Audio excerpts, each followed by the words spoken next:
बारिश होती थी, रसोई में सारा पानी tip tip tip tip tip tip tip बह रहा है। एक सचदेवा पनीर भंडार, अभी भी वो दुकान है, तो उनकी भी उन्होंने वहाँ पे मार्केटिंग करी है। कॉलेज में मैं तो एडवाइस दूंगा, भैया कभी भी सीनियर को ना ही पटाएं।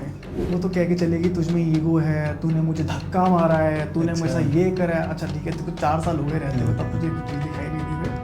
उसकी शादी हुई ना, उसके बाद ही मैंने गाना रिकॉर्ड करा था जिसमें 7.5 मिलियन व्यूज चले गए इंस्टाग्राम। आपने हक किया कभी अपने पापा को?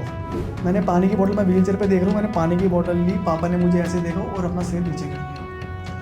खत्म, वो वहीं कर लिया। कोई भी अगर लड़का है ना, तो प्लीज़ छुपाना मत अपने इमोशंस को, अपने फादर को देखिए। स्टैंडर्ड का एग्जाम क्रैक किया, लेकिन मैंने वहाँ पे ज्वाइनिंग नहीं करी। रीज़न ये था कि मैं यूपीएससी करूँगा एक ही बार। 22 में ब्रेकअप हुआ इसी से, ये नोट। वो उसके बाद मेरा पूरा दिमाग ऐसे हिल गया। उसके बाद यार नौकरी में जब से गया ना यार, मेरे को लगता है कि अपनी लाइफ में 5 साल पीछे हो रहा है। अरे ना, मैं भगवान नहीं मानता, ऑनेस्टली नहीं मानता। The day I went to mandir, जितना गंद था ना बहन जो सब निकल गया।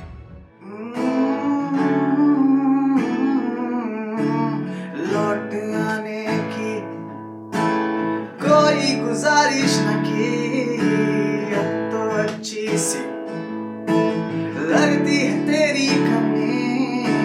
मैं ज़मीं पे हूँ, तू है फलक में कहीं, अब तो अच्छी सी लगती है तेरी कमी। बिन तेरे जो सवेरे हैं, उनमें भी तो अंधेरे हैं। तू आ किसी और का, पर आज भी हम तो तेरे हैं। तेरे जो सवेरे हैं, उनमें भी तो अंधेरे हैं। तू आ किसी और का, पर आज भी हम तो तेरे हैं। नमस्कार दोस्तों, आज के एपिसोड में आपका स्वागत है। आज के जो हमारे मेहमान हैं वो एक बेहतरीन सिंगर हैं, विनय दुआ। नमस्कार नमस्कार सर, नमस्कार। कैसे हैं आप? मैं बहुत अच्छा हूँ सर, आप बताओ। कैसी चल रही है आपकी ज़िंदगी? ज़िंदगी बहुत बढ़िया चल रही है, लेकिन मसालेदार है। मसालेदार है? क्या मसाला डाला आपने? अरे मैंने क्या डाला है, सारा मसाला तो ये ज़िंदगी डाल रही है। ज़िंदगी डाल रही हाँ है। भाई, ज़िंदगी है जो डाल रही है, सबक सिखा रही है, काम कर रहे हैं, खींच रहे हैं, बस यही है। अच्छा, हाँ। तो सिंगिंग का सफ़र कहाँ से शुरू हुआ आपका? सिंगिंग का सफ़र अगर मैं अंदाजे से बताऊं तो आज से 10 साल पहले जब एक मूवी आई थी रॉकस्टार, यार वो हर मतलब आज भी मैं देखता हूँ ना इंस्टाग्राम पे। अब तो खैर ज़्यादा ट्रेंड आ गया इसका। वो वर्टिकल लेंस में इंस्टाग्राम पे वीडियोस वगैरह डालते हैं सारे। इम्तियाज़ अली जो सर, मतलब उन पे मीम भी बनती है आजकल की, कहते हैं कि सालों में आज कोई मूवी बना तो 10 साल बाद जाएगी, तो कि भाई साहब क्या मूवी बनाई, क्या मूवी बनाई। तो बस वही है कि वो मूवी बहुत टच हुई, बहुत ज़्यादा है, मतलब एक्सट्रीमली, कोई हद नहीं है उस चीज़ की, मतलब इतना टच हुआ रणबीर कपूर ने जिस तरीके से। फिर उसके बाद उस टाइम इतना नॉलेज थी नहीं, उस टाइम लगता था कि वो रणबीर कपूर है जो वो गा रहा है। वो ऐसा होता है ना, मिसकंसेप्शन है कि थोड़ा बच्चों में होता है, वो आज भी है। तो बाद में जाके वो रियलाइज़ हुआ कि ए आर रहमान सर ने जो काम करा, मोहित चौहान, अरे बाप रे बाप क्या गाने गाए हैं यार, अल्टीमेट। बस उसी के बाद से सोचा कि भैया गिटार उठाऊंगा और काम करूंगा। आप कौन सी स्टेज में थे, मतलब एज क्या थी? स्कूल में थे? तब मैं था 9th क्लास में। 9th क्लास में? तब मुझे, और इसके कंटेम्प्रेरी में हनी सिंह था एक टाइम पे। हनी सिंह तो everyone knows about him. Honey Singh हो गया, और आपका हो गया वो बिलाल सैयद, जो पाकिस्तानी सिंगर है। तो यार वो 12 साल वाला, तो उसी के उन्हीं मीनवाइल में ये तब ये गाना रॉकस्टार वगैरह आई थी, तो उसके बाद भैया हाँ यार कुछ करना है म्यूजिक में। ओके, तो आप कंपोजिशन वगैरह करते हो या लिखते वगैरह भी हो, या फिर आप सिर्फ सिंगर ही? मैंने कंपोजिशन तो यार 1-2 करी है जो कि बहुत ही डिवास्टेटिंग रही है। मतलब मैंने यूट्यूब पे डाला, उसके लिरिक्स भी मैंने खुद लिखे थे। तो मैंने कंपोजिशन से हटा के सिर्फ वोकल पे, मतलब मेन फोकस करा, वोकल और गिटार पे। अभी मैं एक कंपनी है, म्यूज़िक कंपनी, उसका नाम ही म्यूज़िक कंपनी है, दिलशाद गार्डन में है। तो मैं उनके साथ काम कर रहा हूँ, बहुत ही टैलेंटेड है। करण अरोड़ा हैं जो लिरिसिस्ट हैं, और म्यूज़िक जो साउंड प्रोड्यूसर है उसका नाम कोडी रे है, और जो कंपोज़र है वो सिंगर भी है, कंपोज़र सिंगर हनी रे, जो कि बहुत टैलेंटेड है। अच्छा। तो बस अभी उन्हीं टीम के साथ काम करो, जितने मेरे ऑफिशियल्स हैं सब अभी उन्हीं के थ्रू, सारे उन्हीं के चैनल के थ्रू आते हैं सारे। थोड़ा अपना फैमिली के बारे में बताओगे, पेरेंट्स क्या करते हैं, कितने सिबलिंग्स हैं, थोड़ा सा। तो अभी करेंटली मतलब मैं और मेरी मम्मी है जो है, और मेरे भैया है, मेरी भाभी है, उनकी वाइफ है, एक बच्चा है अतर।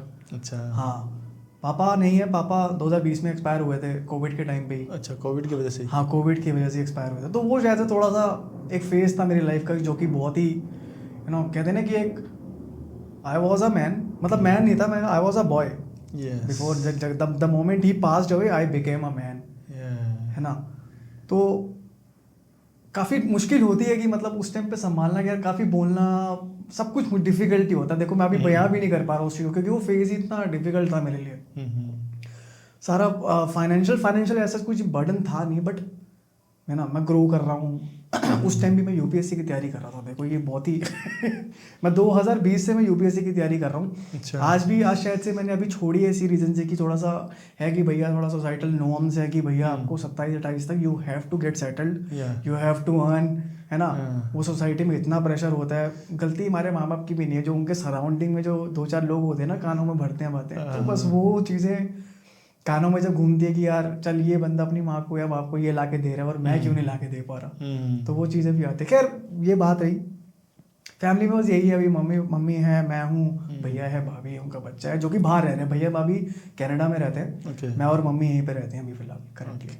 हाँ, देखो मतलब जब तक आप कितने ही बड़े हो जाओ, जब तक बाप का साया आपके सर पे रहता है ना, आप बच्चे ही रहते हो। बिल्कुल ठीक है, वो बचपना आपका तब तक जिंदा रहता है जब तक आपका बाप आपके साथ है। बिल्कुल बिल्कुल सही। और जिस दिन वो छतरी हटती ना सर पे से, तब फिर एकदम से दिखता कहाँ गया।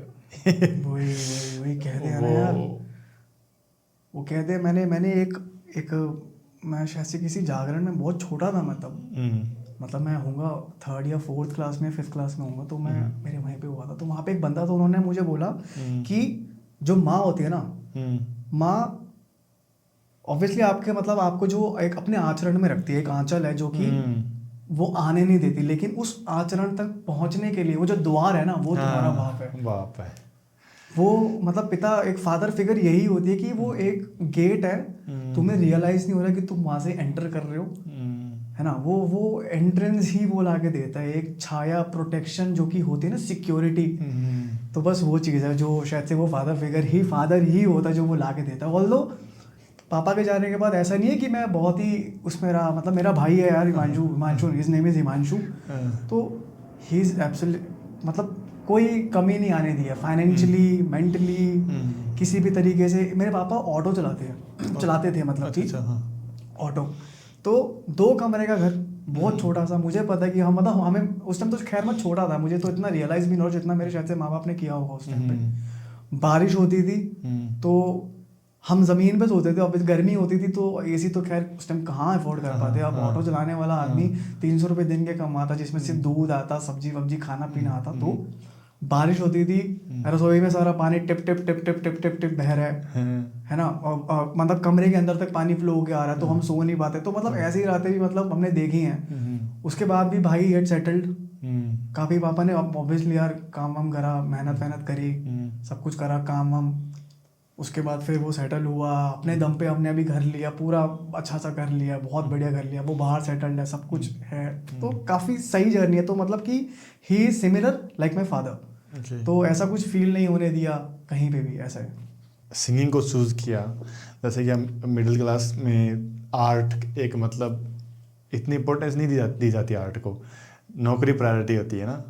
तो उसमें कुछ आपको ऐसा कुछ स्ट्रगल करना पड़ा, फेस करना पड़ा कुछ? ये क्वेश्चन भाई बहुत ही मतलब कॉमन के नहीं कहूँगा, बट है क्वेश्चन कॉमन है, बट इसका आंसर कॉमन नहीं होगा। इसमें आंसर बेसिकली क्या होता है, मैं पंजाबी फैमिली से बिलोंग करता हूँ, तो ऐसा कि मेरी फैमिली में ऐसा कोई ट्रबल देखा नहीं कहीं पे भी। अच्छा। बट ये था कि हाँ, थोड़ा सा होता है ना कि यार एक माँ बाप को क्या चाहिए होता है बच्चे से, इसकी सिक्योरिटी की, मतलब जो स्ट्रगल उन्होंने देखा वो नहीं चाहेंगे कि हम भी देखें। वो तो ऑब्वियसली चाहते हैं कि भैया कंधे से कंधे मिला, या तो कंधे से भी ऊपर कंधा अपना लेके चले आगे सोसाइटी में, है ना। तो उनका बेसिकली यही अभी भी खैर है ऐसा कि भाई तू जॉब कर ले, तू नौकरी कर ले, क्योंकि जो म्यूजिक इंडस्ट्री है, as far as I am concerned, कि जितना मैंने अपनी लाइफ में एक्सपीरियंस करा है, तो स्टेबल नहीं है नहीं कि अगर आपके पास काम है लगातार 3 महीने आपने बहुत काम करा, उसके अगले 6 महीने आपके पास काम आएगा नहीं आएगा, नोबडी नोज। कोविड के टाइम पे काफ़ी मतलब कि लोगों ने अपना क्या कहते हैं उसको काइंड ऑफ मूवमेंट निकाला सोशल मीडिया पे कि भैया काम नहीं है, गवर्नमेंट को कुछ करना चाहिए। तो अब जाके गवर्नमेंट थोड़ा सा अवेयर हुई है, जिसमें उन्होंने अवार्ड वगैरह शुरू करे, जो है ना अलाहाबादिया वगैरह, इन सबको पॉडकास्ट के जो देने शुरू करें। तो पर इनिशियली पता क्या होता है कि जैसे अभी जाकिर खान ने शायद कहीं बोला था कि आपके पेरेंट्स आपके पैशन के अगेंस्ट नहीं होते, वो आपको गरीब नहीं देखना चाहते बस। बस ये जो बात कही है भाई बहुत बढ़िया है जाकिर भैया, बहुत बढ़िया इंसान हो। क्या बात, सही में क्या पिरोई है उन्होंने यार ये बात, और ये फैक्ट भी है। क्योंकि जो ये म्यूजिक वाला कल्चर है, या म्यूजिक के अलावा कोई भी आर्ट है XYZ, अगर कोई तुम ड्राइंग भी ले लो, जो लोग ड्राइंग करते हैं बहुत एक्सीलेंट है। मैं आप सोचो कि आपको भी कोई नाम नहीं पता होगा शायद से, हो सकता है पता हो, मुझे भी नहीं पता, क्योंकि वो लाइमलाइट जो होती है ना उसमें है ही नहीं वो चीज़ है। क्योंकि लोग कहते हैं कि भैया इसमें पैसा नहीं है, हर चीज़ यार। अगर देखो सरस्वती माँ है, हमें आर्ट एज एन आर्टिस्ट हमारे अंदर सरस्वती माँ है, तो हम क्या करते हैं ना, कभी कभी हम अपने आप को इतना पिरो देते हैं उस चीज़ में कि हमें पैसों की ना परवाह नहीं होती। कभी कभी हमें उस आर्ट से प्यार है। अरिजीत सिंह ने भी अपने पॉडकास्ट में कहा था कि यार कि वो भी ना कभी ऐसे थे नहीं कि, लेकिन क्या होता है ना आजकल के टाइम पे पैसा कम बता के दे के है ना, दे के क्या ना उस आर्टिस्ट को ना लोग तोड़ देते हैं। उस आर्टिस्ट को तोड़ देते हैं, जिसकी वजह से उसको हिम्मत हारनी ही पड़ती है at the end of the day, चाहे वो जितनी मर्जा। अभी कितने ऐसे सिंगर हैं, मैंने अभी एक और पॉडकास्ट देखा कि महेश भट्ट जी हैं जो डायरेक्टर हैं, उनके साथ एक असिस्टेंट कोई डायरेक्टर था, या मेरे को श्योर नहीं हो क्या था, मैं सिर्फ गेस कर रहा हूँ। उन्होंने पॉडकास्ट में ये बोला कि मतलब जब मैं उनके साथ असिस्टेंट डायरेक्टर या कुछ मैनेज कर रहा था काम को, तब आलिया भट्ट उसकी गोद में थी, मतलब कि महेश भट्ट की गोद में थी, बहुत छोटी थी। बताता हूँ मैं कुछ ऐसी बात हुई थी। मुक्केबाज का जो शायद से मेरे को नाम श्योर नहीं, मैं बहुत अच्छा एक्टर, नाम भूल गया मैं भी उसका, मेरे को भूलने की बीमारी है। नहीं उसको मैं जानता हूँ, मतलब अच्छा एक्टर है। मुक्केबाज मूवी है उसकी, वो शेपुर में था वो, मतलब अच्छा एक्टर। तो उन्होंने बोला कि यार मुझे 15 से 20 साल इंडस्ट्री में हो गए हैं, और आलिया भट्ट जो है वो मतलब वो कह रहे वो किस्मत, बेसिकली किस्मत, वो कह रहे हैं कि किस्मत is not fair to everyone, है ना, लाइफ टेक्स टर्न, नहीं पता आपको व्हेन द टेबल टर्न्स, आपको नई आइडिया नहीं है, इट इज वेरी अनप्रेडिक्टेबल। तो बस वही है भैया, रिस्क है भैया लाइफ में बहुत। और अभी तो मतलब बहुत सी चीज़, जैसे OTT आया है, सोशल मीडिया आया है, तो बहुत से आर्टिस्ट जिंदा हो गए। हाँ एग्जैक्टली, देखो सोशल मीडिया तो एक तरीके से रिवाइवल है, क्योंकि the moment TikTok was banned, है ना, टिकटॉक जब से बैन हुआ उसके बाद से Instagram became a platform for everyone including me, क्योंकि मैं भी टिकटॉक पे, मेरे पापा थे यार बहुत फेमस, ऑनेस्टली उनकी वीडियो, मेरी मासी है जो लंदन में रहते हैं, मतलब है, तो उन्होंने मुझे वीडियो भेजी, उनके किसी रिलेटिव ने उनको भेजी, ये मतलब वो फॉरनर है, मतलब वो है यूके के हैं वो, जो उन्होंने उनको भेजे कि he is an Indian, see how is acting, तो वो बाय चांस मेरे पापा ही निकले। तो वो अरे भाई साहब बहुत बढ़िया, उनका काफ़ी अच्छा उन्होंने टिकटॉक पे मतलब काफ़ी सही मतलब काम करा। तो मेरे बेसिकली पापा भी अब आर्टिस्ट में ही हैं, उन्होंने अपने पुराने टाइम में तो वो जो लोकल में रामलीला वगैरह महाभारत होती थी, है ना, तो उसमें भी उन्होंने पार्टिसिपेशन, मेरे पास फोटोज हैं, अगर तुम चाहोगे तो मैं आपको I send you the photos, आप दिखाना उस चीज़ को। तो वहाँ पे जो वो लोकल एक सचदेवा पनीर भंडार, अभी भी वो दुकान है, तो उनकी भी उन्होंने वहाँ पे मार्केटिंग करी है। मतलब उन्होंने उनको कपड़े बना के, तो वो होता शायद से पुराने टाइम में कुछ होता होगा, तो उनके फोटोज वगैरह अभी भी बनी है। ठीक है, हर बार वो वर्क काम नहीं आता है, समटाइम्स कहते हैं ना उसको लक जो होता है, किस्मत होती है, वो होनी चाहिए आपके फेवर में। अगर नहीं सही टाइम है, आप जितने मर्जी एफर्ट डाल लो, जितना मर्जी डालो, जो चीज़, जब पुनीत सुपरस्टार बोलते हैं ना कि भैया मैं बैठा हूँ किस्मत के भरोसे, किस्मत में पैसा होगा या कुछ भी होगा तो वो खुद में चल के आएगा, तो बस वही चीज़ है। वही बात, देखो आपको करना पड़ेगा कुछ ना कुछ। अब जैसे विवेकानंद जी, जो स्वामी विवेकानंद जी हैं, उन्होंने ये बात बोली कि भैया आपको धैर्य रखना पड़ता है, धैर्य आपको रखना पड़ेगा। मैंने अभी 2-3 दिन पहले मैंने ये चीज़ उनके मतलब देखी। होता क्या है ना, हम ह्यूमन बींग्स को सब चीज़ें पता होती हैं, हाँ हमें हर चीज़ पता है, ऐसा नहीं है कि भैया हमें हर चीज़ पता है, लेकिन क्या होता है ना कि एक सही शब्दों में पिरो के कोई इंसान अगर आपको बात कह देना तो वो ज़्यादा अच्छे से हिट करती है। अगर मैं करंट स्टेट की बात करूँ तो ऐसा नहीं है कि भाई मेरे पास डेली का काम आता है ना, कुछ ऐसे मतलब इतने गंदे लोग मिलते हैं भाई लाइफ में, हैं BKL। अरे भाई बहुत गंदे लोग मिलते हैं लाइफ में, बहुत काटते हैं मैन, बहुत बुरे तरीके से काटते हैं यार। अभी रिसेंटली क्या हुआ कि एक शो बुक हुआ, नाम नहीं मतलब ऑब्वियसली यार, शो बुक हुआ, ठीक है। एक आर्टिस्ट को ये पता है कि भैया मुझे जाके गाना गाना है, मुझे जाके जो वहाँ की ऑडियंस है उसको नचाना है। इसके अलावा ना उसको, जैसे मैं लग्जरी, अगर जो बंदा लग्जरी में चला जाएगा ना कि मुझे ये चाहिए वो चाहिए, वो बंदा कभी आगे नहीं बढ़ने वाला। ट्रस्ट मी, मैं बता रहा हूँ आपको, ये मेरा खुद का एक्सपीरियंस है। 10,000 आपके फॉलोअर्स हैं, 4 आप बॉडीगार्ड रख रहे हो अपने आसपास में, क्यों? आपको 4 लोग, आप पहले उस आइडेंटिटी को बनाओ तो सही यार, मतलब उसको अचीव तो करो। क्यों दिखावा करके जिंदगी है वो ना, जैसे वो कहते हैं ना कि क्या कहते हैं, fake it until you make it. Yes यार ये बहुत बार ना फेलियर्स होते हैं इस चीज़ में, काफ़ी ऐसा नहीं, हर बार ये चीज़ें ट्रिक काम नहीं आती कि अगर आपको लोगों को सिर्फ यही दिखाना कि मेरे पास 4 बॉडीगार्ड है जिससे आपको लोग वाह वाह करें, जेब में आपके कुछ नहीं है तो वो चीज़ें ना मैटर नहीं करती है। उनकी गलती भी नहीं है जहाँ तक है ना, जैसे अगर आप चलो कोई डील करने गए, ठीक है, अभी मैं आर माधवन है ना, उनका कोई देख रहा था वीडियो, तो वो था कि मार्केटिंग बहुत ज़रूरी है। वो पता क्या, मैं स्ट्रगलिंग टाइम पे था ना, तो मैं क्या करता था कि मतलब अपनी गाड़ी लेके जाता था, साथ में दोस्त को लेके जाता था, ठीक है, महंगा सा फ़ोन लेता था, फ़ोन उसको दे देता था, ठीक है, वो मीटिंग के बीच में आता था, सर फ़ोन नॉट अलाउड यार प्लीज़ आफ्टर मीट। वो बंदा सोचता था, बंदा मतलब इतना प्रॉपर मैनेज करके चल रहा है तो वो अगर वो बोल रहा है मैं 20,000 दूंगा तो 10,000 अपने आप बढ़ा देता था, क्योंकि मतलब इतनी चीज़ें अगर मैनेज करके चल रहा है तो मतलब कुछ न कुछ तो है। कोई भी आपने शो ऑर्गेनाइज किया, उसमें आपने किसी आर्टिस्ट को बुलाया, ठीक है, आर्टिस्ट आया, एक सिंपल सी गाड़ी लेके आया, बैठ गया, कौन आया था, कहाँ है, ठीक है, आप चाहे स्टेज पे जाके चाहे हक दो, आपको सुराते भी नहीं हो, आपको गाना आता भी नहीं हो, कोई दिक्कत नहीं है, ठीक है, और जैसे ही आप 4 गाड़ी आई, बॉडीगार्ड भाग रहे बराबर में, 4 लोग ऐसे रो बना के खड़े हैं, तो कोई ना कोई तो आया है। अब ऑडियंस को पता सब करेंगे लिपसिंग उतरा के तो ये चीज होती है, जो दिखता है वो बिकता है। अच्छा, अरिजीत सिंह तो देखो, या तो आप एक्सट्रीमली टैलेंटेड होना चाहिए, हाँ इसका एक एग्जांपल ही है, ठीक है, या आपके देखो आपको या तो फेक करना पड़ेगा, या तो बहुत सारा, सही बात है, या तो सही पे चलो, या तो फिर दिखा, ये सब तो अरिजीत सिंह नहीं हो सकते, एक का बादशाह कहा जाएंगे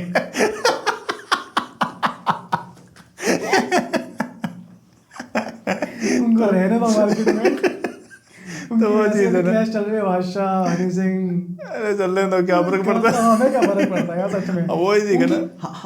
ये पता क्या, ये मेरे को लगता है कभी कभी ना पब्लिक स्टंट इतना करते हैं कि इनकी इतनी हाइप हो जाती है मार्केट में, फिर लोग इनको शोज पे बुलाते हैं कि एक अगर योयो को बुला रहा है तो एक बादशाह को बुलाएगा। वही तो बात है, सब पब्लिक स्टंट। अभी जैसे बीच में मैंने 2019-20 के आसपास में मैंने सुना था कि परनीश वर्मा को किसी ने पैर पे गोली मारी, है ना, तो काफी मीडिया वाले लोग, काफी मैंने मीडिया में ऐसे मैंने एलिगेशंस ऐसे कि मतलब उन्होंने खुद ने बोला कि पब्लिक स्टंट करा है, उसको कोई गाना या कोई मूवी वगैरह उस टाइम रिलीज हो रही थी तो उसका पब्लिक स्टंट करा उसने।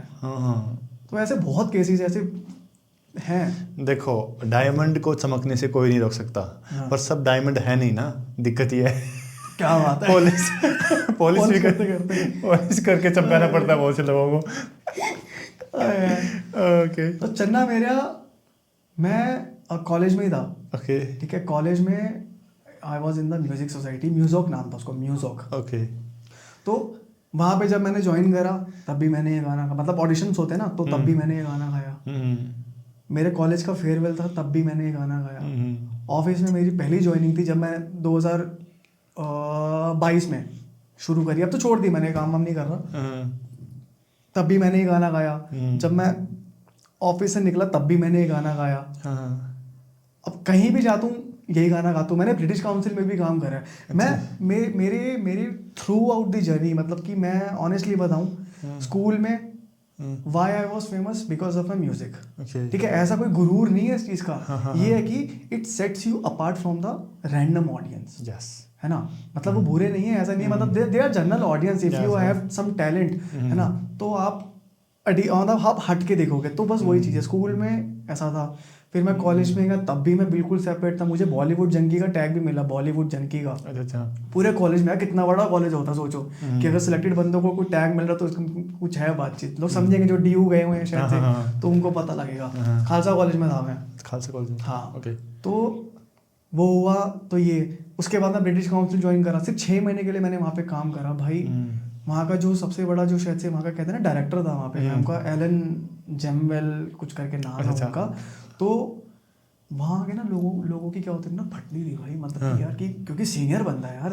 अब कोई भी मैनेजर वगैरह है या सीनियर मैनेजर है तो वो ना उनसे डायरेक्ट बात नहीं करते थे। अब वहाँ पे क्या होता था कि बड़ा सा पियानो था वहाँ का, पूरे नॉर्थ इंडिया में जितने भी ब्रिटिश काउंसिल थे वो सारे वही हैंडल करते थे। तो मैं पियानो प्ले कर रहा, अपना ऑफिस चल रहा था, तो मैं ऑफिस छोड़ के बीच में आया था मैं प्ले करने। तो उस टाइम कोई भी नहीं था नीचे, तो मैं प्ले कर रहा अपना पियानो। अचानक से कोई अंग्रेज, अब भाई इंडियन हुआ, अंग्रेज आया, लंबा सा 6 फुट 1 इंच का लंबा सा लड़का ना, ऐसे खड़ा हो गया। तो पतला सा बिल्कुल स्लिम सा है, तो वो ऐसे मुझे देखने लग गया। कह रहा है हे यू आर प्लेइंग नाइस। मैं कहा थैंक यू। तो कहता can you play this song. मैं कहा नहीं I don't know this song please. तो आया वो, मैं अपना ही जैम करने लग गया भाई। उन्होंने बोला यू प्ले इट नाइस। मैं कहा क्या you are playing it very nice. मैं कहा थैंक यू। इतने में वो क्या लिफ्ट में गया, तो ही वाज लाइक काफी ब्लैक टी शर्ट में नॉर्मल ट्राउजर पहन रखा। मतलब जैसे ही मुझे लगा चल जाए, मैं चल तो 15-20 मिनट होगा। मैं जैसे ही ऊपर गया, लैपटॉप पे बैठा, हाफ एन आवर 1 घंटे के बाद क्या हुआ, पूरे 8-10 बंदे उसके अंदर आए रूम में। अब वो पेंट कोट में मुझे सेम बंदा, मैं कहा भाई ये वही बंदा है क्या? ओ भाई, अब वो सारे डर के खड़े हो गए। मैं खड़ा हुआ, मैं कहा, और मैंने उनसे आई कांटेक्ट हुआ मेरा। तो मैंने आई कांटेक्ट करा, उन्होंने बोला hey man you sing nice. मैं कहा थैंक यू। तो सारे लोग मुझे देखने लगे, कह रहा भाई तू क्या करके आया, तू कब मिल के आया, इसी के तू अभी आया इंडिया, तू कैसे मिल गई वो। तो ऐसे था। तो मतलब म्यूजिक ने ही एक तरीके से मुझे पहचान दिया। मैं आज यहाँ पे बैठा हूँ तो मैं किसी रीजन से, तो सिर्फ यही म्यूजिक ही है। कॉलेज में म्यूजिक, और कॉलेज में तो जो गिटार वाले बंदे तो भाई उनके अलग ही फैन बेस होता है भाई साहब। उनसे हर लड़का किलसता उससे। जो गिटार वाला बंदा होता ना उससे लड़का ये करेगा, काम खराब हमारा। हाँ यार, कॉलेज में होता है यार क्रेज। एक वो बेसिकली होता है क्या ना, कि मैं अगर आपको आज बोलूंगा ना कि यहाँ पे हवा नहीं है, यहाँ पे पानी है, हाँ, अभी आप नहीं मानोगे। यही चीज अगर कोई भी आपका टीम का बंदा बोलता है कि यहाँ हवा नहीं है पानी है, यहाँ हवा नहीं है पानी है, यहाँ हवा नहीं है पानी है, मैं लिख दूं दीवारों पे यहाँ हवा नहीं है पानी है यहाँ। अब जितनी बार सुनोगे ना, आपका दिमाग उसको एक्सेप्ट करने लगेगा उस चीज को। तो बस ऐसी है कॉलेज में हवा होती है कि भैया ऐसा कुछ नहीं है भाई। मैं कॉलेज में कितनी लड़कियों से मैंने चाहा कि चल भाई मैं इससे मतलब करता हूँ कुछ ऐसे है बातचीत। अच्छा, नहीं होती। पर लड़कों को एक प्रॉब्लम और भी होती है। लड़कों को जो दिखता वही दिखता, आसपास का नहीं दिखता। उन्हें कौन देख रहा वो नहीं दिखता। उनकी निगाह वही हो रही है, मैं क्या देख रहा हूँ। उन्हें कौन देख रहा वो देखो आप एक बार आंखें खोल के। चलो यार, कोई नहीं होता यार, कुछ नहीं है भैया। पर माहौल तो बनता है भाई, माहौल बनता है। एग्जैक्टली यार। कॉलेज में थे सुपर सीनियर तो वो गाने गिटार विटार बहुत सही, वो डांस वांस भी करते थे। वो मुंबई में आजकल बहुत सही काम कर रहे हैं। वो उनका मैंने देखा कि यार मैं उनसे बहुत ऑनेस्टली बहुत ज़्यादा इंस्पायर हुआ यार उनसे। मतलब मैंने देखा यार, मैं कहा यार ये क्राउड कैसे पुल कर रहा है यार। गिटार तो क्योंकि गिटार ना क्या था, गिटार मैं भी सीख रहा था, सिर्फ मैं सीख रहा था। मतलब मेरे को सिर्फ 6-8 महीने हुए थे सीखते हुए। तो मैंने देखा, मैं कहा भाई, क्योंकि इसमें क्या होता है ना, बार कोड्स होते हैं। बार कोड्स जितना कोई भी देख रहा होगा ना, जो न्यूबी है, गिटार लर्नर है, वो समझेगा बार कोड्स बड़े डिफिकल्ट होते हैं। आप एक बार कोड में बेसिकली क्या होता है कि आपकी चारों उंगलियों का यूज होता है उसमें। तो उसको ना, उस कॉर्ड्स को शिफ्ट करते हुए ना बहुत टाइम लगता है, उसमें काफी प्रैक्टिस लगती है शिफ्ट करते हुए। आप एक कॉर्ड बजा दोगे, लेकिन जब आपको दूसरा कॉर्ड पे शिफ्ट करना ना, तो उसमें बहुत होता क्या है, बेसिकली उंगलियां टेढ़ी मेढ़ी हो जाती हैं, वो एक ही उस पे नहीं रहती है पॉइंट पे। तो उस टाइम वो मैंने देखा, मैं कहा यार ये बंदा कैसे कर रहा है यार। मतलब मैंने उसके बाद मैंने 6-8 महीने के अंदर अंदर अपना गिटार का काम वाम करा, फुल अपना पूरा हिसाब किताब सेट करा। फिर मैं भी ये क्राउड में कैंटीन में जाके बैठा, गिटार खोला, अपने 2 दोस्तों को, एक लड़की बिठाई सुंदर जी की, तू बैठो 4-5 और रहेंगे। वो लड़की सोचो मुझे क्या बोलती थी भाई, बोलती थी। अब सोचो यार, मतलब बुरा लगता है ना यार। कोई बात नहीं, आप कोई नहीं, मैं अभी फिर उसको बहन नहीं बोलता था क्योंकि जब आप एक को बहन बना लेते हो ना, तो उसकी 3-4 और साथ आती हैं, फिर वही बोलेगी भाई हमारा। नहीं। तो वो भी तो बोलेगी ये हमारा भाई है, अगर ये तेरी भाई है तो यही हमारा नहीं भाई नहीं, है। ऐसा नहीं होता लड़कियों में, ये ऐसा लड़कों में होता है। प्यार हुआ कभी आपको? क्या बोलूँ यार, कॉलेज में हुआ था उस टाइम, थोड़ा सा था कि सबसे पहला मतलब यार ऑब्वियसली लड़कों के स्कूल में पढ़ा हूँ तो कोई लड़की के तो चांस ही नहीं है, हाँ हाँ हाँ कोई स्कोप नहीं है। हाँ। तो मैं कॉलेज में गया, वहाँ पे मिली, खैर उसकी तो अब शादी हो गई अब।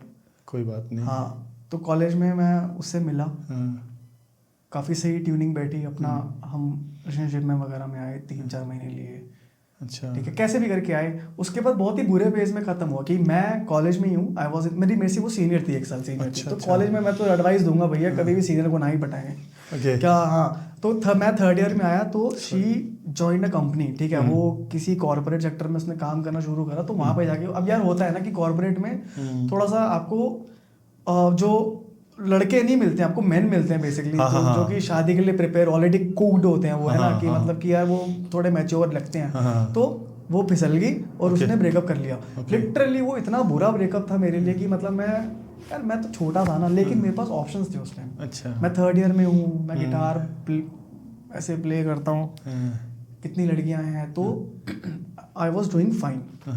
ये फेज खत्म हुआ, वो ज़्यादा उससे ज़्यादा हवड़ा दबड़े नहीं हुई। असली जो सीन हुआ ना वो हुआ 2022 में, अभी अच्छा। 2-3 साल पहले। तो उस टाइम था यार वो थोड़ा सा काफ़ी सीरियस था मेरे लिए, काफ़ी बुरे नोट पे वो एंड हुआ कि जिसका दर्द शायद से आज भी है। मैन होता ना कि मैन जो कभी भी भूलते नहीं यार, नहीं भूलते हैं, है ना। तो आज मतलब मैं एक चीज़ भी लेके आऊँ, मैं दिखाऊंगा आपको कि मतलब मैं क्या लेके आऊँ, कि मेरे पास अभी भी मैंने वो चीज़ मैं लेके आया हूँ स्पेशली इस जगह को दिखाने के लिए। सच में भाई, ऐसा नहीं है कि मतलब आज चाहता हूँ कि उसकी शादी होगी, आज उसकी भी शादी हो गई है, मतलब उसकी भी शादी की? हाँ यार हो गई शादी। कितनी शादियाँ कराओगे भाई? अरे भैया खुद करी जा रहे हैं, हम क्या करें यार। Oh my God, what is this? ये बहुत छोटी सी चीज़ है। क्या है ये? ओह भाई सा, वो क्या लिखा है इसमें? I love you. ये उसने दिया था? हाँ ये उसने दिया था। तो अब ये चीज़ जो है ये छोटा सा पेपर है, अगर मैं अभी लेके जाऊँगा तो अभी कहीं गिर जाए मुझे पता भी नहीं लगेगा। आप सोचो कि ये 2021 में दिया था, 2020 में दिया था, हाँ कोविड के टाइम पे मैं मिला था, तो उसने मुझे लिख के, मेरा बर्थडे था तो उसने मुझे लिख के दिया था ये। तो वो सोचो 5 साल हो गए। तो होता है यार, बुरा लगता है भाई। ये मेरा जो ब्रेकअप था ना भाई, ये मतलब लड़की यार शी वॉज वेरी गुड, क्योंकि पापा भी जब उस टाइम एक्सपायर हुआ 2020 में, तो बहुत सही उसने मुझे होता है ना यार कि आपकी जो एज है ना, अब देखो मैं अपने ऐसा नहीं कि मेरा भाई एक मेरे लिए 7 साल बड़ा है मुझसे, मेरी एज का नहीं है, सबसे 7 साल बड़ा है, तो हम इतने एक्सप्रेसिव नहीं है एक दूसरे को, है ना। और यह होता है ना डिफरेंस, अगर जहाँ एज थोड़ा सा होगा ना, इतना एक्सप्रेसिव नहीं है, ऑल दो प्यार है ना, बस दिखाते नहीं है। Man at the end of the day क्या है, मैन है हम, मैन जो है ना सबसे बड़ी कमी ये है कि भैया हम ना प्यार ना दिखाते नहीं है किसी को लेके, चाहे वो हमारे माँ बाप भी क्यों ना हो यार वैसे। तो मतलब और भी चीज़ें हैं जो संभाल के रखी है, बट ये बहुत ही मेरे लिए बहुत बुरा फेज था जिसमें मैंने ब्रेकअप लिया। पता नहीं मैं क्या बोलूँ इस चीज़ को, ईगो, वो तो कह के चलेगी तुझ में ईगो है, तूने मुझे धक्का मारा है, तूने मुझे ऐसा ये करा है। अच्छा ठीक है, तो कुछ 4 साल हो गए रहते हुए, तब तुझे कुछ चीज़ दिखाई नहीं दी फिर। ओके, मिले कहाँ थे आप? मैं तब फ्रेंच सीखता था, फ्रेंच ऑलियंस फ्रांस है दिल्ली में। हाँ फ्रेंच, हाँ मैं तो बताना भूल गया यार, मैं तो यहाँ पे भी काफ़ी फेमस था म्यूजिक को लेके। अच्छा फ्रेंच गए? हाँ यहाँ पे पूरी एक ऑलियंस फ्रांस दिल्ली है, काफ़ी बड़ा है। ओके। तो वहाँ पे भी मैं कंपटीशन वगैरह जीता हूँ, वहाँ पे भी एक कोर्स जीता था 25,000 रुपये का पूरा कोर्स था वो। मेरे मम्मी पापा आज तक नहीं जानते मैंने वहाँ पे A2 लेवल करा जिसमें मैं फेल हो गया था। अच्छा, इसके चक्कर में मुझे 25,000 का कोर्स दोबारा करना पड़ा। वो तो लकीली कि मुझे वो 25,000 रुपये उस कंपटीशन के जीतने पे मिल गए थे मुझे वहाँ पे, वो सेम कोर्स करने को उन्होंने मुझे दे दिया, तो मैं कर लिया कोर्स। वरना तो पापा भी थे फेलते अबे घसीट तो गए थे अपने दादी साले। तो उधर मिले आप? हाँ हम उधर मिले थे, फिर 2019 की एंड में मिले थे बेसिकली, जब सेशन था। तो काफ़ी सही था, काफ़ी टाइम लिया हमने एक दूसरे को यार। अब टूट गया ना, मतलब जब हो गया यार, बेसिकली होता क्या है ना कि आज मैंने जितनी चीज़ें फेस करी, मैं आज की डेट पे मुझे कोई जानवर भी कुछ मुझे बोलेगा ना कि भैया इस बात पे भरोसा कर लो, मैं कर लूँगा। लेकिन लड़की भी नहीं करूँगा। क्यों नहीं करूँगा? रीजंस हैं इसके। ऐसा नहीं है कि मैं कहानी इंस्टाग्राम से सुन के आगे मतलब कहानी बकी जा रहा हूँ, ऐसा नहीं है कि 2021 में मैं बता दूँ, ब्रेकअप होने से 1 साल पहले 2 जुलाई में मैं मेरे घर पे वो आई, उसकी दोस्त आई, हम सब मतलब मेरे कजन्स थे, तो सब हम पार्टी वार्टी मतलब जो भी है सारे बच्चे थे सारे, केक वेक काट रहे, मजे मजे नाच झूम ये। मेरे हाथ में उसका फ़ोन था। मैं कभी फ़ोन यार अगर किसी पे भरोसा करा है तो पूरा करा, कोई ऐसा नहीं है, ठीक है। फ़ोन लिया, फ़ोन के ऊपर मैसेज आया किसी का कि भैया उसके घर पे मत जाइयो, बर्थडे सेलिब्रेट मत करियो। मैं कहा ये कौन है भाई? अच्छा। हाँ मतलब उस टाइम पे लगा कि भैया ये एकदम सी पॉपअप हुआ ना कि वो मैसेज में, क्योंकि उसके पीछे व्हाट्सएप पे कोई पीछे की चैट भी नहीं, सब कुछ खाली है वो। बाद में मैंने उसे पूछा, वो कहती है ये दोस्त है, हमारी लड़ाइयाँ चल रही थी मतलब मेरी और उसकी। अच्छा। तो मैंने उससे मतलब ये कर लिया, ये वो काफ़ी टाइम, मुझे 1-2 हफ्ते लगे कि यार चल कोई नहीं, नॉर्मलाइज करते, दोस्त है क्या पता सही बात करी हुई है वो।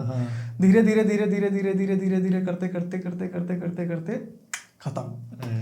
कोई कंक्लूजन नहीं, इतने बुरे एंड पे खत्म हुआ कि भैया मैंने अपनी पूरी फैमिली को इन्वॉल्व कर रखा था। मतलब जब अच्छा। इसके ऐसा नहीं कि सिर्फ मैंने बहुत ही इसको छुपा के रखा, इसको बिल्कुल ओपनली घर वाले सब, मेरे पापा जानते थे, मम्मी भाई भाभी सब इसके बारे में जानते थे। लेकिन जब खत्म हुआ ना, बहुत बुरा खत्म हुआ। उसके 1-2 महीने बाद ही ये उससे मिली जिसके बारे में ये पिछले 4 साल से मेरे को उसकी बुराइयां बताती थी कि ये ऐसा है, ये वैसा है, ये ऐसा है, ये तैसा है। अच्छा। उसकी शादी हुई ना, उसके बाद ही मैंने गाना रिकॉर्ड करा था जिसमें 7.5 मिलियन व्यूज चले गए इंस्टाग्राम पे। अच्छा। हाँ आप भाई, रिकवरी हो गई, अभी टेंशन मतलब नहीं रिकवरी यार, रिकवरी भाई साहब दिल होता है ना यार, बड़ा कंट्रोल में रखना पड़ता है। मतलब आप जितने मर्जी आप कहें तो सोसाइटी में कि भैया आप ये है ना, देखो सारे मेन ऑलमोस्ट, ऐसा नहीं है कि मतलब लड़कियां कुछ भी नहीं है, होता है नहीं, नो डाउट उनके भी दिल टूटते होंगे। लेकिन जिस लेवल पे लड़के अगर दिल लगाते हैं ना किसी से भी, चाहे वो कोई भी हो यार, आप देखो ना, तुम लड़के जो होते हैं बाप से कितना, अब कोई भी एक्सपर्ट बंदा ले लो, ठीक है, असली दर्द तभी होगा जब बाप जाएगा। क्यों? क्योंकि वो बंदा जो है ना, वो उसको एक्सप्रेस ही नहीं कर पाया भैया, वो रह चुका है उस चीज़ में कि भैया मैं कैसे एक्सप्रेस करूँ अपने इमोशंस को, है ना। वो इसी चाह में रह जाता है कि यार छोड़ो ना, प्यार तो करते, समझ जाते होंगे, लेकिन वो ये चीज़ नहीं समझ पा रहे, दिखाना ज़रूरी होता है ना। आपने हक किया कभी अपने पापा को? वाह व्हाट अ क्वेश्चन भाई, ये बहुत वो है। अरे यार नहीं कर पाते। क्यों नहीं कर पाते? मैंने करा है। देखो थोड़ा सा मैं आज क्यों रिग्रेट में नहीं हूँ पता है। मतलब पापा ऑब्वियसली, अब मुझे किसी को नहीं आइडिया, 2 महीने बाद सोचो भैया की शादी थी जब ये हुआ, अक्टूबर में हुआ था, दिसंबर में भैया की शादी थी 2020 में ही। तो पापा बीमार चल रहे थे कुछ टाइम से यार, मैं भी परेशान था, तब मैं यूपीएससी पढ़ ही रहा था घर पे। मैं कहा यार कुछ करना है यार, पापा कुछ करूँगा। अब लेकिन पापा बीमार घूम रहे हैं यहाँ यार, तो ना अच्छा नहीं लगता यार। अच्छा। हाँ मतलब यार होता है ना कि यार अभी भी मतलब घर में जैसे अभी सोच के मतलब ऐसे इमोशनल हो जाता है इंसान यार। तो पापा को हक कैसे करा मैं बताता हूँ। जिस दिन पापा का लास्ट डे था, मतलब पापा जब एक्सपायर हुए, ठीक है, उस दिन मम्मी राजमा चावल, बहुत नॉर्मल डे था। मैं सुबह उठा 6:30 बजे उठा, पढ़ रहा था, ठीक है, 7:30-8 बजे मम्मी ने राजमा चावल बनाने शुरू करे, कुकर की सीटी बीटी मस्त, मम्मी ने राजमा, बहुत it was a very normal day, कोई ऐसा हवड़ा दबड़ी नहीं थी। पापा बीमार थे, ऐसा नहीं कि बहुत बीमार थे कि भैया ये हो जाएगा। पापा को वॉमिटिंग हुई, तो यार नॉर्मल होती है यार, क्योंकि पापा ने बोला गैस हो रही है थोड़ी सी, एक पापा ने रेंटेक खा ली होगी। तो थोड़ी देर बाद क्या हुआ, पापा रूम में आए, उन्हें बोला कि बेटा एक कमर ना मल दे, मेरे को बहुत ज़्यादा ना दर्द सी हो रही है। यार उस टाइम नहीं पता था कि क्या है, दर्द हो रही है, मैंने कमर मली, मैं पढ़ रहा था, मेरी क्लास चल रही थी। मैं कहा पापा मेरी क्लास चल रही है, मैंने बोला, मैं कहा पापा मेरी क्लास चल रही है। कह रहा चल कोई नहीं, तू पढ़ ले बेटा पढ़ ले। पापा ने रूम बंद करा, चले गए। पापा मम्मी वहाँ थे, मम्मी से मालिश करवा रहे थे।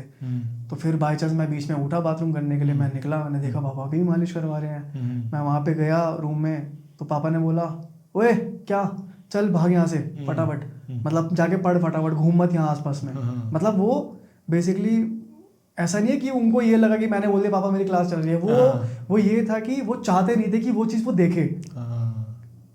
उसके 2 मिनट बाद बिल्कुल जैसी मैं रूम में आया, पापा ने फटाफट दरवाज़ा खटखटाया कि फटाफट मुझे हॉस्पिटल लेके चल, मुझे सांस नहीं आ रही। अच्छा।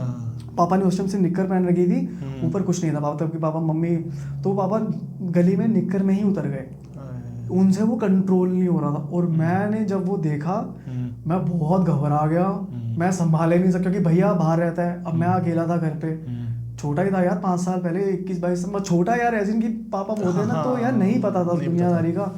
मैं घबरा गया, मैं पापा की शर्ट लेके आया, वाइट कलर की शर्ट पहनी थी, मुझे अच्छे से याद है, वाइट कलर की शर्ट पहनी थी उन्होंने, वो पजामा मैं उनको लेके आया, मैंने उनको फटाफट पजामा पहनाया, शर्ट पहनाई सीढ़ियों में। और जितने में मैंने मम्मी को बोला, मैं कहा मम्मी मुझे ना स्कूटी की चाबी फटाफट दो ताकि मैं मम्मी को हॉस्पिटल लेके जाऊँ, पास में ही था। जैसे ही वो पार्किंग में उतरे, पापा ने मुझे गले लगा लिया, ये मोमेंट था। तो बस मैं वो चीज़ जो है ना, मैं इसी रिग्रेट में नहीं हूँ कि मैंने पापा को कभी हक नहीं करा। मैंने पापा को हक करा इस चीज़ में चक्कर में कि पार्किंग में थे, उन्होंने मुझे हक करा, मैंने उनको हक करा, तो मैंने उनके कान में ये भी बोला था कि कुछ नहीं होगा, मतलब कुछ नहीं होगा, कुछ नहीं हो रहा। कह रहा है बेटा कोई नहीं, मैं गया अब। तो उन्होंने मुझे कान में बोला कि बेटा मैं गया, मैंने बोला कुछ नहीं होता। उन्होंने बोला कि अब नहीं बचूंगा, मैं कहा नहीं कुछ नहीं हो रहा, मैं हॉस्पिटल लेके जा रहा हूँ, कुछ नहीं हो रहा यार। नहीं, उस टाइम कुछ समझ नहीं आता ना कि ये क्या बोल रहे हैं। अपने गली के पास में ही एक वर्मा क्लिनिक है, वहाँ पे लेके गए, तो मुझे लगा कि वो थोड़ा सा इंजेक्शन कुछ भी, मतलब मुझे नहीं पता, मैं वहाँ लेके गया। उन्होंने बोला कि इनकी हालात सीरियस है, अब इनको फटाफट हॉस्पिटल लेके जाओ। फिर मैं कालरा हॉस्पिटल लेके गया, पास में ही है वहाँ से। फटाफट स्कूटी स्टार्ट करी, मैं बैठा, पापा बैठे पीछे, फिर पीछे मम्मी बैठी। अब पापा उस टाइम तक इतने अवेयर थे कि अब बीच में ना एक रोड क्रॉस करनी पड़ती, मेन रोड आती है नटराज के वहाँ, फन सिनेमा के वहाँ पे एक रोड क्रॉस करनी होती है। तो पापा इतने होश में थे कि आराम से चलाइयो, देख गाड़ियाँ निकल रही हैं आसपास में से, आराम से चलाइयो कि ठुक बुक ना जाइयो, ये वो ऐसे करके बिल्कुल बात करते हुए गए कि फटाफट ले इसको, साइड कर, बोलते हुए गए। तो मतलब कितना बुरा लगता है यार कि जैसे ही हॉस्पिटल में गए, उनको व्हील चेयर पे बिठाया, व्हील चेयर पे जैसे ही बिठाया, मैं उस टाइम पापा के लिए पानी की बोतल खरीदा था। मेरे को लगा पापा को तब ठीक थे पापा, मतलब ठीक है जिन की वो कम्युनिकेशन कर रहे थे। ये इतना बुरा एंड हुआ, मैं क्या बताऊं, मतलब कुछ अंदाजा ही नहीं था कि पापा को वहाँ के जो, मैं स्कूटी पे लेके गया तो वहाँ पे जो उनके जो वो होते हैं सिक्योरिटी गार्ड वगैरह, वो व्हील चेयर लेके आए, पापा को बिठाया, पापा को ऊपर उसकी जो एस्केलेटर है उस पर चढ़ाया। मैंने उनकी कैंटीन से एक पानी की बोतल खरीदी, मैं पापा को देख ही रहा था, कंटिन्यूसली देख रहा था, मैंने 1 मिनट भी मैंने यहाँ वहाँ नहीं देखा।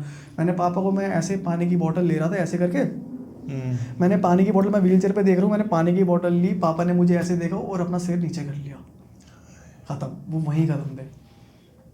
वो बस वो एंड मोमेंट जो था ना भाई, मेरे लिए बहुत स्केरी है मेरे लिए, मतलब बीइंग अ गाय है ना। तो अब मैं ये बात मैं पहली बार मैं किसी से बोल रहा हूँ, आप मानोगे नहीं, मतलब जो ये हो सकता है आप शायद से देखे आपके मतलब मैं इससे मतलब ये है कि कोई भी अगर लड़का है ना यार, तो प्लीज़ छुपाना मत अपने इमोशंस को, अपने फादर को लेके यार, क्योंकि बहुत काफ़ी मतलब ऐसा होता है कि यार एक छाया होती है ना, वो सच में हट जाती है, मतलब कि इट इज़ परमानेंटली गॉन। आप वो कभी भी लाइफ में रिकवर नहीं कर पाओगे। देखो दुख तो माँ बाप का होता ही है यार, चाहे कोई भी जाए, माँ जाए चाहे बाप जाए, लेकिन जिस फेज़ में मैंने एक्सपीरियंस करी है ना वो चीज़ की, मैं क्योंकि होता है ना कि पहले वाला दुख तो होता है, लेकिन क्या होता है कि आप मेंटली प्रिपेयर नहीं होते हो उस चीज़ को कि कभी माँ बाप भी जाएंगे हमारी लाइफ से, है ना। एस्केलेटर पे वो अंदर लेके गए, बस जो मैं रोया, मैं वहाँ पे पहली बार मैं ऐसे खुले में पब्लिक में मैं चिल्ला के रो रहा हूँ कि पापा क्या हो गया। बोले यारो मम्मी को नहीं पता अभी क्या हुआ है, मम्मी को शाम तक कुछ नहीं बताया। सोचो मैंने इतना वो रखा, क्योंकि जब व्हील चेयर पे बिठाया ना तो मम्मी को हमने बाहर बिठा दिया काउंटर पे कि आप यहाँ बैठो, वो अंदर लेके गए। मैंने देखा, मैं गए बाबा गए। जैसे ही वो 5 मिनट के बाद वेंटिलेटर पे पापा को बिठाया, डॉक्टर ने मुझे वहाँ बुलाया, तो कहते बेटा इसकी सांस वास तो आ नहीं रही है वो, क्योंकि वो उस टाइम कुछ प्रेशर वगैरह होता है ना, 4-5 डॉक्टर लगे हुए थे। अरे भाई वो जो बेड पे लेटे थे ना, बहुत डिवास्टेटिंग था मेरे लिए, बहुत। बस उसके बाद से थोड़ा सा हुआ कि हाँ यार कुछ तो है, मतलब यार कि बहुत वो था, आप देखो बोल ही नहीं पा रहा वो था। It's okay. Relax. थोड़ा सा पानी मिलेगा, पानी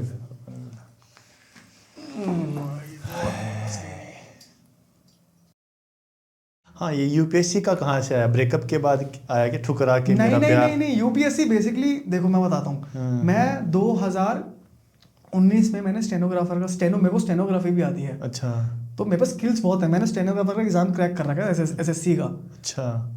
जब मेरा एग्जाम हुआ, मेरा पहला क्लियर हो गया, ठीक है। उसके बाद मैंने सोचा यार कि वाह मैं क्यों कर रहा हूँ ये सब। यूट्यूब से इन्फ्लुएंस हुआ। यूट्यूब पे क्या था कि मेरे पास, मैं ब्लेम नहीं कर रहा हूँ ऑब्वियसली कि मेरे को उसने और मेरा जो स्कोप था वो और ब्रॉड कर दिया उस चीज़ को। मैंने यूपीएससी देखा, ये क्या है, मुझे 2020 तक नहीं पता था यूपीएससी क्या है। मैंने देखा तो मैंने रियलाइज़ करा कि यार ये तो बहुत सही है यार, ये तो बहुत सही है। पापा कितने खुश हो जाएंगे अगर मैंने बिल्कुल पापा के रहते हुए, मतलब मेरे दिमाग में पापा ही थे कि भैया एक सोचो ना, ऑटो वाले का लड़का अगर एक कोई भी ऑफिसर बनता है, सोचो कि यार कितना प्राउड मोमेंट होगा उस बाप के लिए कि जिसने पूरे जिंदगी मेहनत ही सिर्फ मेहनत करी है, सिर्फ मेहनत, कोई लग्जरी देखी नहीं है। स्टेनोग्राफर का एग्जाम क्रैक किया, लेकिन मैंने वहाँ पे ज्वाइनिंग नहीं करी। रीजन ये था कि मैं यूपीएससी करूंगा एक ही बारी। अगर मैं वो साथ के साथ कर रहा होता तो शायद से आज की डेस्टिनी अलग होती शायद से ही मैंने घर पे भी नहीं बताई, पता एग्जाम क्लियर हो रखा। अगर बता दूंगा ना तो आज तुम घर से बाहर निकाल देंगे, पता लग गया अब तो। हाँ अरे यार ये पहुंचाऊंगा नहीं मैं तक उनके चैनल से कुछ कर दूंगा कोई नहीं। तो यूपीएससी के लिए मैं लग गया, मैं पढ़ गया, मैं इतना पढ़ने लग गया कि मैं सही हो गया। 2021-22 तक मैं इतना श्योर था। मैंने पहला अटेम्प्ट दिया जिसमें मैं प्रीलिम्स में बहुत मार्जिन मार्क्स से मैं रह गया। मेरे को श्योर था, मैंने अपने टेस्ट पेपर भी दिए, काफ़ी सही रिजल्ट आता। मतलब मैं थोड़ा सा हुआ क्या, 2022 में ब्रेकअप हुआ इसी से ही, ये नोट इससे मेरा हुआ ब्रेकअप हो। उसके बाद मेरा पूरा दिमाग ऐसे हिल गया यार। मैं संभाल नहीं, क्योंकि उस टाइम क्या था कि मम्मी भी नहीं थी यहाँ पे, मम्मी भी बाहर गई हुई थी भैया के पास, तो उस टाइम मैं अकेला था। तो यार दोस्त आ रहे हैं, रो रहा हूँ, पूरे 8 महीने मैंने रोने में निकाल दिए। फिर इतने में क्या हुआ कि भैया का भी थोड़ा सा हाथ, क्योंकि वहाँ पे थोड़ा सा उसका भी जॉब वॉब का कुछ इशू हो गया था, तो उसने बोला कि यार नौकरी देख ले कि अब करनी पड़ेगी, थोड़ा सा फाइनेंशियल ना दिक्कत हो रही है, क्योंकि नहीं मैनेज नहीं हो रहा था। क्या होता है कि भैया बाहर रहते हैं, लिविंग एक्सपेंस ज़्यादा है, ठीक है, मानो ना मान, लिविंग कॉस्ट ऑफ लिविंग जो है वो ज़्यादा होती है।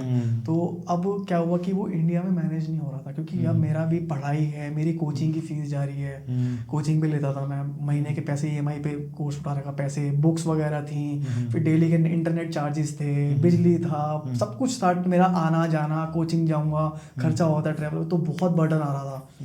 तो फिर मैंने नौकरी शुरू करी। उसके बाद यार नौकरी में जब से गया ना यार, मेरे को लगता है कि अपनी लाइफ में 5 साल पीछे और आ गया हूँ। देखो मैंने भी थोड़ा एक्टिंग वगैरह करता था, करूँगा, अभी ब्रेक है, ठीक है।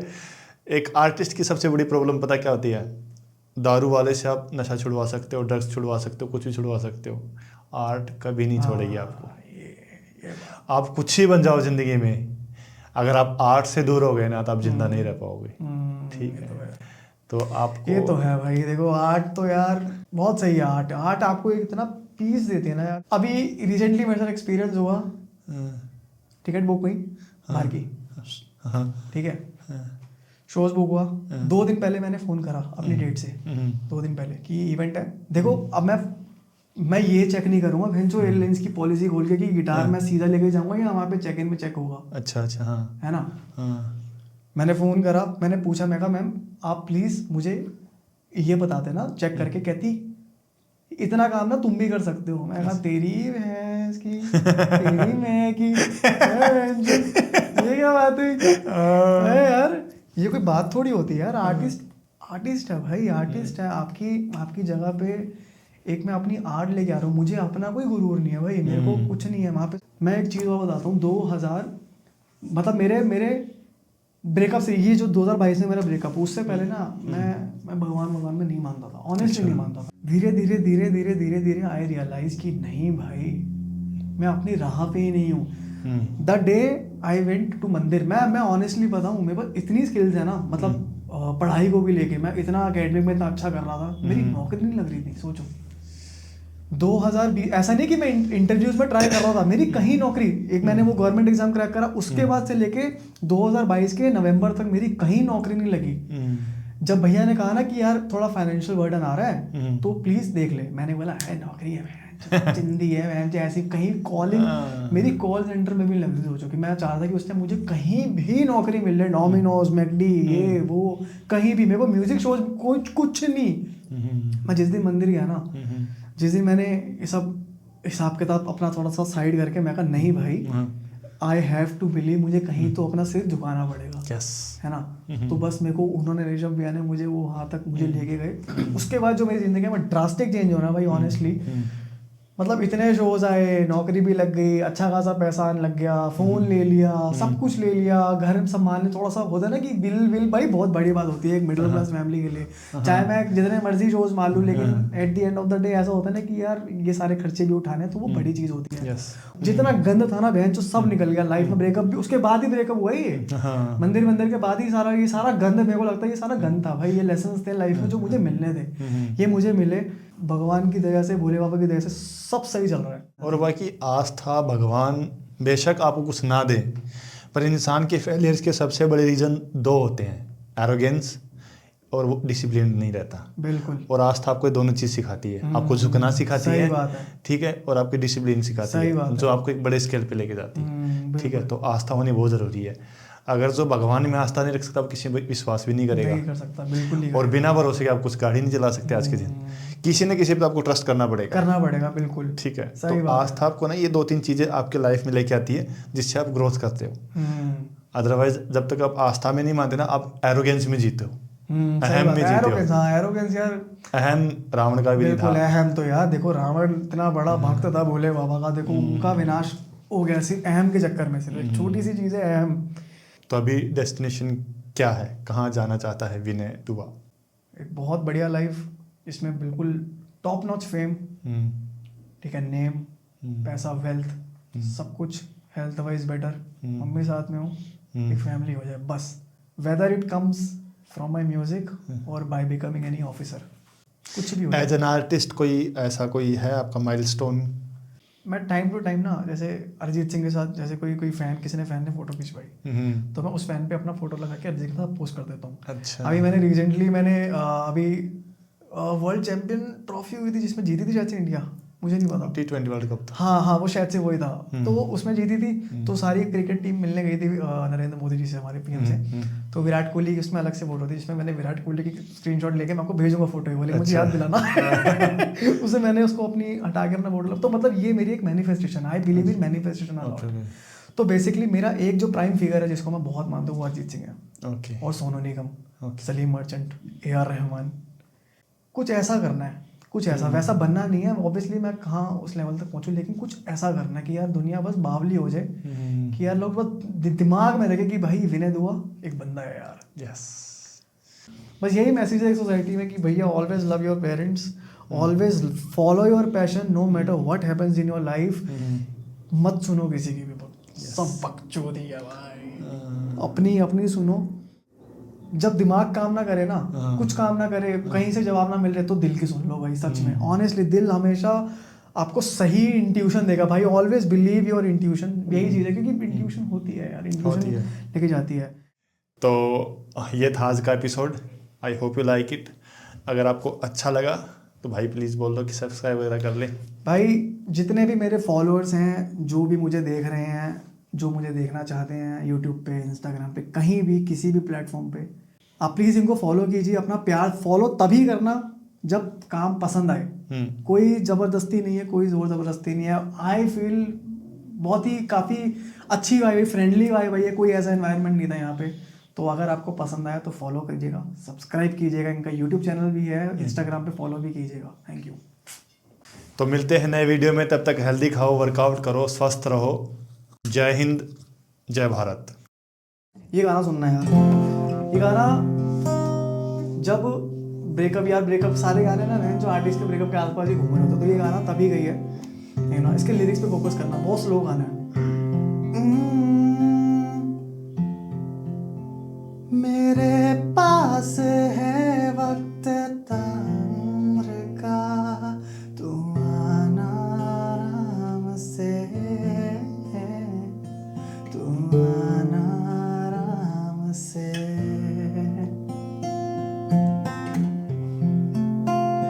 चुराई है नींद